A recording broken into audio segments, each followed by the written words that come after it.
Superstar Shakib Khan অভিনীত ছবি বরবাদের মুক্তির এই সপ্তাহ পেরিয়েছে। এরই মধ্যে 7 দিনে ছবিটি সারা দেশে কত টাকার টিকিট বিক্রি, গ্রস কালেকশন হয়েছে সেই তথ্য জানিয়েছেন বরবাদের প্রযোজনা প্রতিষ্ঠান রিয়েল এনার্জি প্রোডাকশন।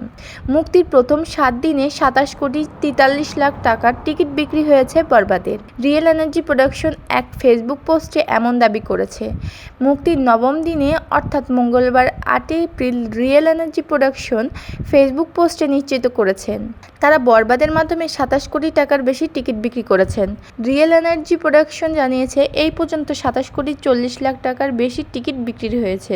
ওই পোস্টে প্রতিষ্ঠানটি লিখেছেন, মুক্তির পর থেকে সারা দেশে দর্শকের ভালোবাসা আমাদের মুগ্ধ করেছে। আপনাদের সবার এই ভালোবাসা অব্যাহত থাকুক। 2023 সালের ঈদুল আজহায় সাকিবের প্রিয়তম এক মাস 27 কোটি টাকার টিকিট বিক্রির খবর প্রকাশ করেছিল।